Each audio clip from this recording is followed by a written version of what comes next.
Bonjour à toutes et tous et je suis ravie de vous retrouver en direct du Salon international de l'agriculture sur le plateau de Cultivons les échanges. Alors le réchauffement climatique menace jusqu'à la moitié des systèmes de pâturage dans le monde. C'est ce que révèle une récente étude de l'Institut de Potsdam en Allemagne. D'ici 2100, entre un tiers et la moitié des systèmes de pâturage ne seront plus viables. En France, les surfaces de prairies temporaires et permanentes couvrent 13 millions d'hectares, à savoir la moitié de la SAU en France. Comment, dans le contexte du changement climatique, garantir l'autonomie fourragère des exploitations et préserver la valeur écosystémique des prairies? C'est précisément l'objectif du programme Prairies climatiques de Semences de France, une expérimentation nationale qui a pour ambition d'anticiper les mélanges fourragers de demain. Alors pour en parler, nous avons réuni sur ce plateau trois interlocuteurs que je suis ravie d'accueillir. Alors nous accueillons Pierre Dolé. Pierre, tu es éleveur dans le département de la Haute-Vienne. Bonjour Pierre. Bonjour. Ensuite, nous avons Rémi Huguet. Rémi, tu es apprenti en 5e année d'école d'ingénieur à Uni-la-Salle Beauvais. Oui, c'est ça. Voilà. Et à ma gauche, j'ai Édouard Deblé, qui est chef produit semences fourragères et couverts végétaux chez Semences de France. C'est ça. Bonjour. Bon, bonjour, j'ai tout bon déjà. Alors, je vais forcément commencer par toi, Pierre. Je voudrais que tu nous parles de ton exploitation et puis tu nous témoignes de est-ce que la réalité du changement le changement climatique est une réalité sur le terrain chez toi et qu'est-ce que ça implique en termes d'adaptation et de stratégie. Alors on fera peut-être pas toutes les questions d'un coup, mais déjà je voudrais que tu nous présentes ton exploitation. Donc c'est une exploitation de moyenne montagne sur le plateau de Millevaches. Département de 87 Haute-Vienne. Oui. Ok. Donc 280 hectares avec 3 salariés, donc 4 UTH et 2 troupeaux de bovins allaitants. Alors un troupeau de bovins allaitants et un troupeau de bovins laitiers. D'accord. Qu'est-ce que tu constates donc zone moyenne montagne en termes de changement climatique tes observations sur lesquelles aujourd'hui, on ne peut pas le remettre en cause, le changement climatique. Et ce qu'on observe, pas forcément une dégradation des rendements, mais un changement des périodes de récolte avec des pousses beaucoup plus précoces au printemps. D'accord. Des arrêts qui sont brutaux durant la période estivale, des arrêts de production, hein, et également des périodes de pousse beaucoup plus longues en automne. C'est lié à des amplitudes, des plus grandes amplitudes thermiques. On en a discuté un petit peu avant. Hein, tu me disais que c'était des changements des amplitudes hyper brusques qu'on peut. Oui, comme on vient de vivre depuis 10 jours avec des trompes d'eau sur toute la France et puis depuis 4-5 jours des températures qui sont plus proches de celles de fin avril que de fin février. Donc derrière ça va engendrer une croissance des plantes, hein, et durant l'été, c'est les températures qui sont excessives et les périodes qui sont de plus en plus longues et pas toujours à la même période de l'année sans eau. Et tu me disais que voilà, sur ces zones de moyenne montagne, on pouvait passer de -5 le matin à 15 l'après-midi. Oui, on note aussi de grosses amplitudes. Comment je pourrais qualifier ça, intra-journée. Dans une même journée, entre les températures du matin au lever du jour, on va flirter avec le 0, et au mois de septembre, avoir du 30, voire au-delà, en plein après-midi. Donc c'est un stress pour les animaux. Forcément, c'est aussi un stress pour la plante qui quelquefois retrouve de l'humidité le matin et va vouloir reprendre une croissance végétative. Et en plein après-midi, entre guillemets, elle souffre d'une sécheresse comme une sécheresse estivale. En termes de système fourrager, comment ça s'organise sur ton exploitation herbe et maïs, quelle est la part de l'un et l'autre Euh, il y a 50 hectares de maïs sur les 280, une quarantaine en céréales à paille, donc céréales d'hiver, et le reste est en prairie. Donc la part d'herbe est autour des deux tiers de la surface. D'accord. C'est incontournable. Euh, la difficulté, je le redis, c'est de passer la période estivale sans déstocker les stocks qu'on a déjà pu faire au printemps, parce que quand on fait des stocks, c'est pour passer l'hiver. Et maintenant, on est obligé de s'habituer à faire des stocks pour pallier les carences fourragères d'été et d'hiver. Euh, Tu disais que ça n'avait pas forcément un impact négatif sur la pousse de l'herbe, si ce n'est qu'effectivement la répartition Euh, des récoltes n'est pas la même. En revanche, sur la culture du maïs, est-ce que ça devient une difficulté pour toi? oui, sur l'herbe, c'est vrai que ça bouscule nos habitudes et il faut être opportuniste de manière à pouvoir la récolter à d'autres périodes de celles qu'on était habitué. Mais par contre, pour le maïs, moi je suis exploitant depuis une dizaine d'années et globalement, il faut compter une année sur deux où les rendements ne sont pas à la hauteur de nos espérances. Ça veut dire que pour toi, la stratégie à moyen long terme, c'est plutôt de capitaliser sur l'herbe produite en fait. Oui, oui, c'est de capitaliser sur l'herbe, de l'exploiter plus tôt au printemps, malgré quelquefois des problèmes de portance des sols. Et à l'automne, on rencontre les Mhm. mêmes difficultés. Et à l'automne, le souci, c'est que le rayonnement est moins important, les jours décroissent, donc c'est plus dur d'obtenir de la matière sèche dans les récoltes. Et comment dire, pour pallier le manque de rendement du maïs, ben, j'ai introduit de la betterave fourragère D'accord. pour apporter de l'énergie à mon troupeau, des UF, et pour pallier le manque de volume. Je vais passer la parole à Rémi hein, pour introduire aussi l'étude de prairies climatiques. Je crois, Rémi, tu as commencé par un travail bibliographique aussi en amont de cette étude. Quel constat tu as pu dresser par rapport aux conséquences du réchauffement climatique sur les prairies françaises? Ben, je vais un petit peu compléter les dires de Pierre. Donc nous, on a fait du coup de la recherche bibliographique, comme vous l'avez dit, pour ce projet. Et en France, on estime que d'ici 2050, la température moyenne va augmenter de 2,7 degrés. Donc la température moyenne, c'est sur des références de la période pré-industrielle, donc de 1850 à 1900. Et donc ce changement climatique va s'accompagner non pas seulement d'un réchauffement du climat, mais aussi de l'intensification des phénomènes extrêmes. Je pense aux vagues de chaleur, les sécheresses, mais aussi des pluies intenses comme l'a pu dire Pierre dans l'Ouest par exemple il y a la semaine dernière où il y a encore très peu. Et donc ça va, au niveau des chiffres, Météo France annonce qu'il y aurait une réduction des précipitations de moins 10% en été et une intensification de la pluviométrie en hiver de 20%. D'accord. Et donc tous ces changements va influer donc la pousse de l'herbe avec un redémarrage plus précoce au printemps des prairies pour après ensuite malheureusement à la période estivale augmenter le creux on peut avoir à l'été.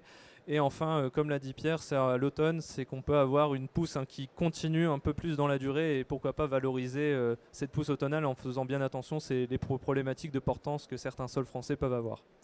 Donc ça corrobore effectivement ce que disait Pierre en introduction, hein, C'est finalement. exactement ça.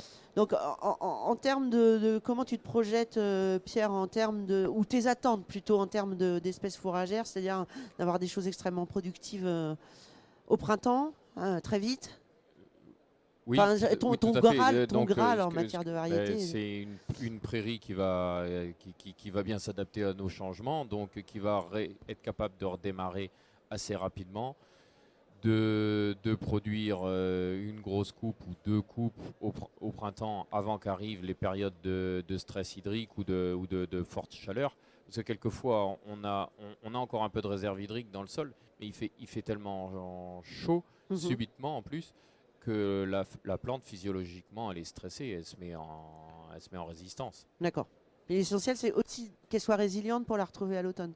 Voilà, Ouais. c'est qu'elle passe le cap de cette période très sèche, qu'elle soit résiliente comme vous l'aviez dit, et qu'elle soit capable de repartir au plus vite dès que la pluviométrie est de retour. Ok, merci Pierre. Édouard, je vais te passer la parole. On a bien compris les attentes du terrain, en tout cas. Comment chez Semences de France on travaille cette problématique quelle est l'expertise autour de l'espèce fourragère? Comment vous la travaillez avant de rentrer dans le détail du projet? Oui, alors chez Semences de France, la problématique de la prairie climatique, c'est d'abord un constat. Rémi nous l'a expliqué. C'est les constats aussi des éleveurs. Donc notre premier rôle, en fait, en tant que semencier, c'est de prendre cette information et d'en faire quelque chose. Et en faire quelque chose, nous, dans le métier de la semence, c'est de consulter, dans la première étape, c'est de choisir des variétés qui sont adaptées aux phénomènes ou à adapter les phénomènes qui vont arriver plus tard. Okay. C'est-à-dire que notre objectif, c'est au niveau de la gamme, de pouvoir répondre à l'ensemble des besoins. Et dans les besoins que Pierre nous a évoqués, il y a à la fois de la pousse et de la mise en stock sur les coupes de printemps, à la fois de la résistance et de la pousse pendant les périodes estivales, et valoriser la courbe d'arrière-saison. La prairie parfaite aujourd'hui n'existe pas. Ah, bah alors. On essaye de la chercher, on essaye de trouver l'espèce miracle. L'espèce miracle aujourd'hui, on ne l'a encore pas trouvée. Par contre, il y a une grande variabilité génétique et on doit travailler avec les métiers de la semence de sélection pour justement anticiper ce phénomène-là, choisir les bonnes variétés et identifier les axes de progrès. Donc ça peut être avoir des courbes de référence de production et par le biais variétal d'aller améliorer. Par exemple, on peut intensifier la coupe de printemps ou les deux coupes de printemps avant la sévérité de l'été, donc choisir des variétés qui sont capables de faire ça. À l'inverse, choisir des variétés qui sont capables de résister un peu mieux et d'avoir une pousse durant l'été-automne et travailler avec des espèces. Et avant tout, ce métier de l'innovation, il est autour des associations et des mélanges. Notre métier, c'est de choisir les bonnes variétés, mais c'est surtout aussi de composer les bons mélanges, en sachant qu'aujourd'hui, une prairie sur deux semée est en mélange. D'accord, donc ça nous amène effectivement à parler de ce projet qui s'appelle Prairie climatique. Donc Édouard, est-ce que tu peux décrire un petit peu le dispositif et l'ambition? Oui, alors l'ambition est toute modeste compte tenu de l'enjeu du changement climatique. En tout cas, à notre échelle, ce qu'on cherche à faire, c'est pouvoir, dans un réseau d'essais avec des données réelles issues du terrain, donc on a 5 lieux d'expérimentation, on va mettre en place un essai concernant les différentes thématiques. Alors à chaque fois, on va segmenter une stratégie en 2 grands blocs. Pour reprendre ce que Pierre nous disait, il y a une stratégie qui vise plutôt à maximiser les stocks de printemps et éventuellement les pousses d'arrière-saison. Donc ça, c'est une des stratégies qu'on va chercher à maximiser. Donc on a mis en place un protocole d'essai pour répondre à cette problématique-là. D'accord. Qui sera plutôt une stratégie d'éviction. On va éviter les stress climatiques intenses en précocifiant les coupes, par exemple, en cherchant à maximiser les stocks et donc à sécuriser cet aspect-là. On va aussi aller chercher un peu à la frontière entre les deux, c'est-à-dire essayer de trouver, pourquoi pas dans des mélanges qui sont orientés très stock, de pouvoir mettre des espèces ou des variétés résilientes à la sécheresse pour limiter le creux estival. D'accord. Mais la stratégie, elle est vraiment orientée autour des stocks. Ensuite, la deuxième stratégie sera plutôt une stratégie d'adaptation. On va essayer de s'adapter au climat, c'est-à-dire faire pousser des espèces et des variétés en période de stress. Et donc là, c'est une répartition et un choix d'espèces et de variétés qui va être plutôt orienté sur ce sujet. Donc vous avez 2 stratégies, vous testez 2 stratégies dans 5 contextes différents, enfin avec j'imagine une batterie voilà, donc 5 lieux qui sont représentatifs, j'imagine, grosso modo de ce qu'on peut retrouver en France. Peut-être tu peux rentrer dans ce détail-là. On peut. Alors l'idée, c'est l'idée de la genèse de ce projet, c'était d'essayer de se mettre dans des contextes pédoclimatiques vraiment différenciants et marqués. Donc pour faire simple, on essaye d'être sur un climat, on va dire, un peu plus confortable sur l'ouest de la France, mais quand même qui connaît des sévérités. D'accord. On va chercher par exemple sur le nord-est de la France, on va travailler en altitude, donc on passe des zones de plaine, des zones océaniques très océaniques à des zones plutôt continentales, très continentales, et on monte aussi en altitude parce que l'impact de l'altitude, donc aller mettre des essais à 1000 mètres d'altitude, c'est assez peu commun en règle générale. On essaye aussi de pouvoir positionner, donc on teste les mêmes protocoles dans 5 endroits différents. Et on essaye de constater justement quels sont les avantages et les inconvénients et comment on peut s'adapter. Est-ce que finalement il y a un mélange parfait, le fameux mélange qu'on recherche, qui passe finalement dans tout contexte pédoclimatique. Mais bon, pour faire simple, on va d'une très faible pluviométrie à beaucoup de pluviométrie. On va sur des sévérités plus ou moins intenses. Voilà, c'est un petit peu ça qu'on essaye. Donc ça représente 24 modalités testées. Donc c'est 24 mélanges différents. 24 mélanges en répétition. Donc là, on est en contexte test vraiment micro-parcelle, vraiment pour acquérir de la donnée. Et en parallèle de ça, on peut aussi mettre ces mêmes modalités-là à côté dans la parcelle agriculteur pour un ou deux mélanges. Mais c'est difficile d'aller aussi loin en termes de nombre de modalités testées. Voilà. Ok, ton témoin, c'est... Alors au niveau des témoins, on ne travaille que sur des mélanges, justement, parce qu'on par rapport à répète, ce qu'on a dit, un mélange sur deux est vendu en mélange. Donc c'est des mélanges témoins de référence qui existent à la gamme depuis quelques années. Donc on a la connaissance en fait historique. Donc ça permet de voir l'existant et voir ce qu'on est capable d'améliorer avec le renouvellement génétique et les associations entre elles. Ok. C'est un programme qui dure 3 ans, je crois, c'est ça Alors ça dure 3 ans. C'est fixe 3 ans. Et on s'autorise justement dans le cadre des contextes d'évaluer la pérennité à plus que 3 ans. Parce que souvent, les essais en fourragère s'arrêtent souvent à la barrière des 3 ans pour des raisons logistiques et, justement pratiques, sauf en conditions agriculteurs quand on a des parcelles agriculteurs partenaires. Et donc là, l'objectif, c'est plutôt d'aller soit à 3 ans minimum et d'aller un petit peu plus loin pour voir si finalement, il n'y a pas des mélanges qui sont capables, sur le papier, de faire 3 ans, mais justement d'aller plus loin. D'accord. Rémi... Je reviens sur 3 ans sur le papier, mais c'est 3 ans de potentiel maxi. Après, en règle générale, la pérennité vient baisser, mais c'est étudié. Je positionnais 3 ans pour rappeler qu'on était en 25, donc une première année d'expérimentation. Enfin, c'est ça. Rémi, quel type de mesures on fait en fait J'imagine qu'il y a une batterie de mesures qui sont faites. Qu'est-ce qu'on... Allez, 2-3 points clés qu'on regarde. Tout d'abord, on fait des notations en champ. Donc là, on appréhende un petit peu les différentes modalités à l'œil. Donc on va faire des notations de vigueur d'installation, de présence de légumineuses dans les mélanges, des maladies s'il y en a, et des reprises après les coups de sec ou même après les coupes. Donc là aussi, pendant les coupes, du coup, on fait des calculs de rendement pour savoir un petit peu chaque modalité, qu'est-ce qu'elle peut produire selon les diverses coupes. On fait aussi des valeurs alimentaires parce qu'on sait que les éleveurs ils cherchent du rendement mais ils cherchent aussi de la qualité pour leur cheptel. Et aussi, bien sûr, vu que le projet s'appelle Prairie climatique, on a installé des sondes météorologiques et aussi des sondes tensiométriques qui viennent mimer les racines d'une plante pour savoir dans le sol quand est-ce que l'eau est le plus disponible et quand est-ce que les épisodes les plus sévères arrivent pour acquérir l'eau pour la plante. Ok. Édouard, quelles sont les premières tendances qui se dégagent par rapport à ces essais ? Alors, c'est un peu tôt quand on parle d'un projet pré-climatique sur 3 ans, mais il y a quand même effectivement des tendances qui se dégagent. Déjà, la première des choses, c'est qu'on est dans une année qui reflète la projection à venir. C'est-à-dire une phase, là on sort de pluie abondante sur cette phase-là d'automne-hiver. On a une sévérité très forte de stress l'été. On l'a vu par les données météo, on l'a vu par les données sondes tensiométriques. Ça nous permet d'évaluer vraiment la sévérité par lieu. Et on a eu finalement un printemps assez favorable et un peu précoce au démarrage. Donc l'année type pour l'expérimentation on est à peu près dans l'année de ce qui s'est projeté. Donc c'est déjà un premier constat. Donc les premières tendances, elles sont dans le sens de ce qu'on doit observer. Projeté, Alors je dirais que déjà, la première des choses, et il y a toujours des constats et des b.a.-ba qu'il ne faut pas oublier en fourragère avec les petites graines, l'installation. Voilà, l'installation, on n'en reviendra jamais assez, mais la qualité de semis, la qualité de rappui, vous faites ce que vous voulez, mais quand vous imaginez des résiliences à la sécheresse, si la plante pérenne n'est pas installée, ça ne va pas aller. Donc ça nous rappelle aussi la qualité de soins et les fondamentaux. Donc ça, c'est une première chose avant de parler de la croissance de tout ce qu'on a pu observer. Ensuite, ça nous a aussi montré sur les différents protocoles et groupes d'espèces finalement la variabilité intersite, c'est-à-dire sur les 5 lieux, on va dire, on va quasiment du simple au triple en termes de performance rendement.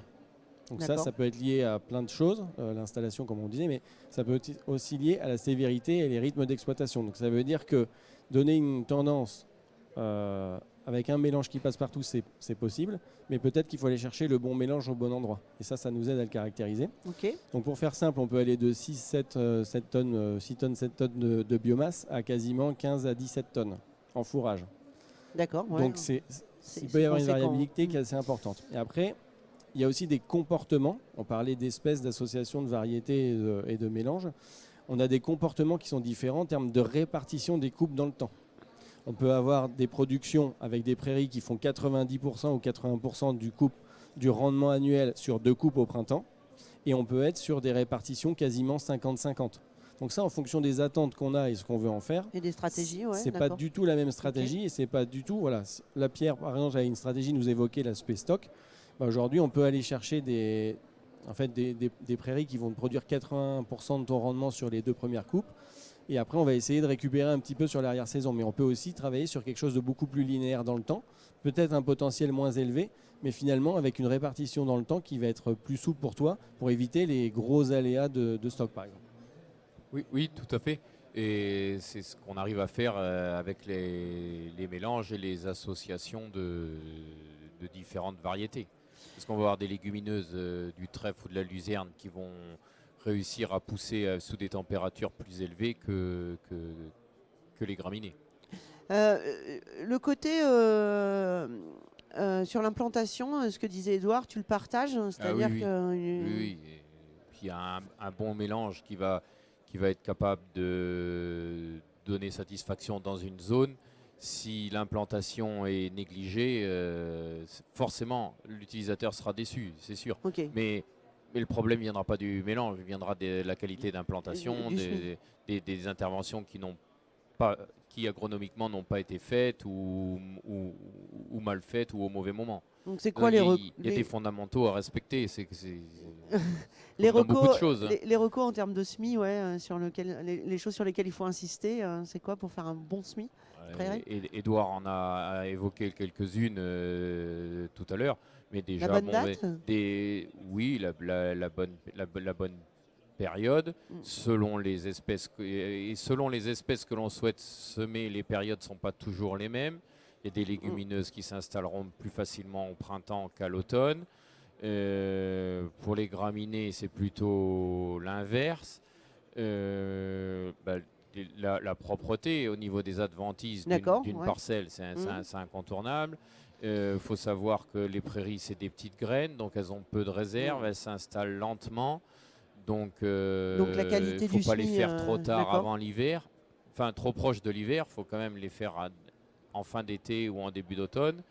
Et puis évidemment, c'est des toutes petites graines, donc c'est plutôt dans un horizon de surface superficielle et avec un très bon rappui. Et plutôt, c'est vrai qu'aujourd'hui la météo, on arrive quand même à avoir des informations qui sont fiables et il vaut mieux les implanter juste avant une pluie que juste après une pluie. Bon, après, c'est vrai que c'est de la fourragère, mais il y a quand même un potentiel génétique qu'il faut maximiser et la qualité du SMI permet effectivement de partir avec les meilleures conditions pour exprimer le potentiel. C'est comme une culture classique. Oui, alors la génétique gomme pas tout, mais elle peut en gommer une partie. La sécurisation de l'installation, ça c'est les critères qu'on prend en compte sur les espèces qui sont difficiles d'implanter. Les espèces les plus difficiles qu'on a en tête, ça va être le dactyle, la fétuque, les longues durées ou les légumineuses, parce qu'elles sont plus longues d'installation. Donc effectivement, ça c'est des critères de choix qui, dès l'innovation, dès la variété, on sait très bien si elle est plutôt en faveur d'une installation plus sécurisante, c'est une espèce qui s'installe facilement. Et d'office, nous c'est quelque chose qu'on va... un dactyle qui s'installe mal, on n'arrivera jamais à travailler avec, qu'elle soit bonne après, donc il faut arriver à l'installer. Donc c'est un critère de choix qu'on va évidemment prendre en compte. Est-ce qu'il y a d'autres éléments de grande tendance où on a à peu près brossé sur le fait des hypothèses de départ qui étaient gros pouces au printemps, etc.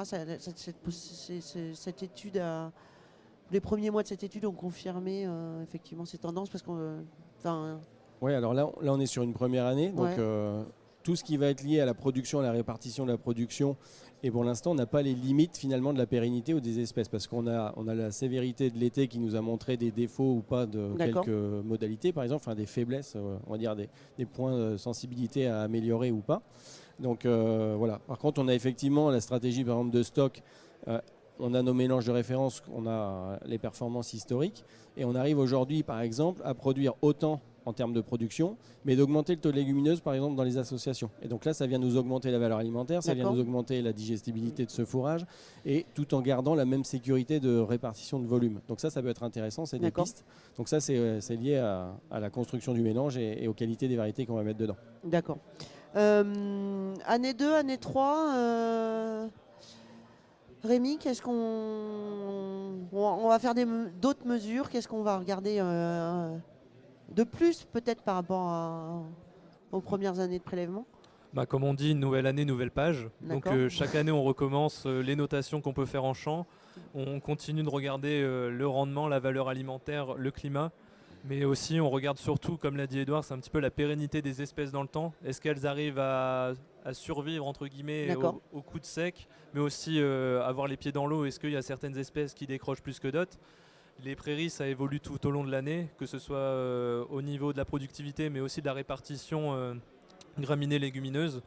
Donc c'est là où nous, on va aller chercher un peu plus d'informations, et surtout avec ces différents climats. C'est ce qui fait un peu la richesse de ce projet, c'est voir comment chaque mélange réagit selon une climatologie différente et des lieux qui sont des fois diamétralement opposés. D'accord. Donc on va chercher effectivement à observer, à analyser la dynamique en fait de l'ensemble sur un temps plus long hein, qu'une seule campagne. Hein.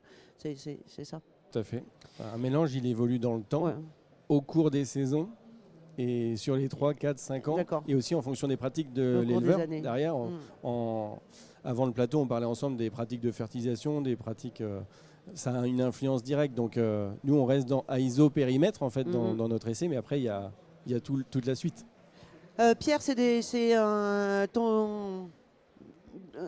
tes yeux d'éleveur, c'est effectivement des projets qui sont utiles pour anticiper demain. Ah oui, toi tout à fait. D'accord. Parce que avant de nous distribuer les mélanges des années à venir, il est important qu'ils les testent. Le mélange, on a insisté sur cette pratique de fourragère aujourd'hui. Mais il faut qu'il soit relativement périn dans le temps, parce que si tous les ans, pendant la durée d'exploitation, on perd une espèce, sachant que dans le mélange, on ne peut pas se permettre d'en mettre plus que 4 ou 5. S'il y en a une qui ne résiste pas aux excès d'eau, une autre qui ne résiste pas aux températures extrêmes de l'été, la pérennité va être tout de suite mise à mal. Donc ces travaux, ils sont importants. Et puis j'imagine que en sélectionnant certaines espèces qui vont pousser plus vite ou plus tôt, ou d'autres qui vont résister mieux au sec, on risque aussi de perdre des qualités nutritionnelles. D'accord. Donc ouais. j'espère que... Il faut jouer sur tous les tableaux. De toute façon, que tout est bien surveillé et qu'on ne perde pas certaines avancées qu'on avait eues ces dernières années en termes de richesse, de souplesse d'exploitation ou de souplesse des feuilles. Oui, il y a aussi ça, hein, la souplesse de travail de l'éleveur aussi, j'imagine. C'est pas négligeable non plus dans les essais. Hein, mais... merci à tous les trois. On arrive au terme de ce plateau. Je retiens que la nouvelle donne climatique redessine la cinétique des espèces fourragères aussi, et il faut composer avec, donc, si j'ai bien retenu, une plus grosse pousse au printemps, un creux l'été et une production à l'automne, mais qui peut être compromise par effectivement des périodes un peu plus humides, etc. L'adaptation génétique est capitale pour sécuriser le stock fourrager des éleveurs de demain. Il faut privilégier des espèces à haut potentiel mais résilientes. C'est ça, Edouard ? Oui, c'est ça. C'est ça. On va essayer de gommer les défauts de ce schéma climatique. La sévérité de l'été, on va essayer de la gommer. L'intensification des stocks au printemps, on va essayer de les augmenter. Et puis, on va essayer aussi de valoriser l'herbe à l'automne. Et puis d'adapter des stratégies aussi pour aller à l'encontre de ces aléas, sans négliger l'implantation qui est un véritable levier de réussite pour maintenir la productivité sur le moyen et long terme. Merci à tous les trois.